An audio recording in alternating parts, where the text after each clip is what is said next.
You've seen the movies, right? A patch of water starts boiling, someone screams, and then it's all over. The culprit? Piranhas, of course. But how much of that is just Hollywood scare tactics? Today, we're going to tear apart that myth, all based on one guy's incredibly daring real-world experiment. So let's dive in and see what actually happens when you put the legend to the test. So yeah, this is the big question, isn't it? Are they really these mindless eating machines that can strip a cow to the bone in 60 seconds? Or is the truth, well, a little less bitey? That's right. Instead of just reading about it or watching a documentary, one creator decided to find out for himself. He documented the entire crazy journey, from actually buying the piranhas to building them a custom home, all to figure out how ferocious they truly are.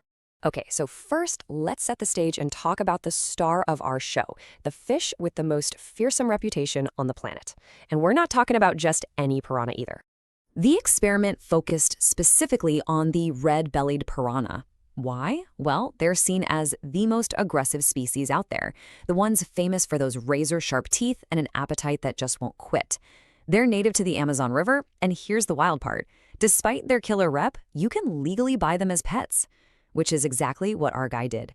So with 6 of the world's most notorious fish on their way, he put together a plan, an experiment, with 4 very distinct and, let's be honest, slightly insane steps. The plan was actually pretty simple. Step 1, get the fish. Step 2, build them an environment where they'd feel comfortable enough to be themselves. Step 3, find out what food, if any, actually triggers that legendary feeding frenzy. And finally, the ultimate test, stick his own hand in the water with them.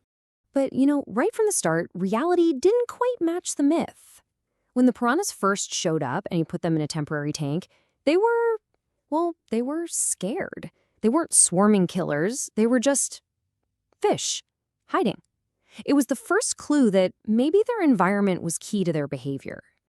And that realization led directly to step 2, building them an incredible custom home designed to be as close to the Amazon as possible. And trust me, this was no ordinary fish tank. I mean, this setup was amazing. He built this huge custom habitat with a tangled tree-like structure in the middle to feel like Amazonian roots. The floor was layered with wood and stones, and he even added a bubble wall to get the water moving like a river current. The whole goal was to make these guys feel totally, completely at home. And in this brilliant, kind of dark-humored nod to their Hollywood reputation, he added a very special touch. A little graveyard of tiny animal skulls scattered on the tank floor. Just as a little warning to any visitors. Now, to get the piranhas conditions for feeding time, he came up with this clever little piece of DIY tech. He blended beef, sardines, and tuna into this liquid he called delicious juice. Then he'd use a syringe to squirt just a little bit into the tank, spreading the scent of food through the water. It was basically like ringing a dinner bell for piranhas. Okay, so the piranhas are all settled into their new 5-star home. It was finally time for the feeding trials. Time to find out what really gets a piranha's motor running. The first tests were kind of boring, actually. He tried giving them insects, things like crickets and mealworms, but the piranhas could not have cared less. They sort of just played with them. So if bugs weren't on the menu, what would be? And the results were just night and day. Seriously, look at this data. The insects barely got a reaction, a 1 out of 10 on the aggression scale. But the second he introduced meat, everything changed. Salmon got an 8 out of 10, and he said they swarmed like a pack of hyenas. And ground beef, a whopping 9.5 out of 10. We're talking an immediate, full-on aggressive feeding frenzy.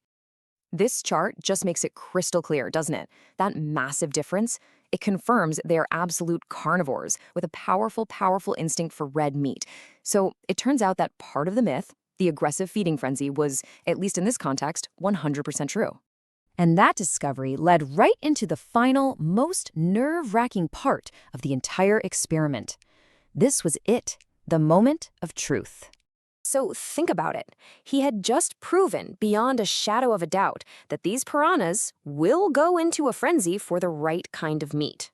And knowing that, it was time to go through with the most dangerous part of his entire mission.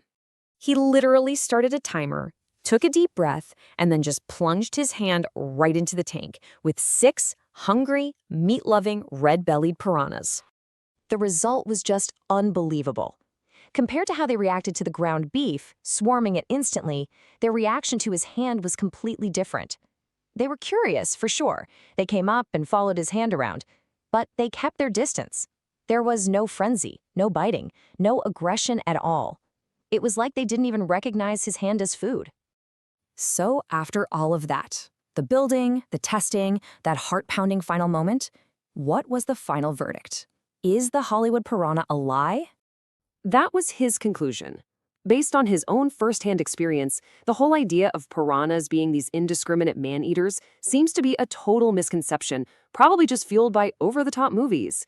Yeah, they're capable predators, but they don't seem to have a natural taste for people. But he immediately followed that up with what is, without a doubt, the single most important takeaway from this whole thing: a massive warning.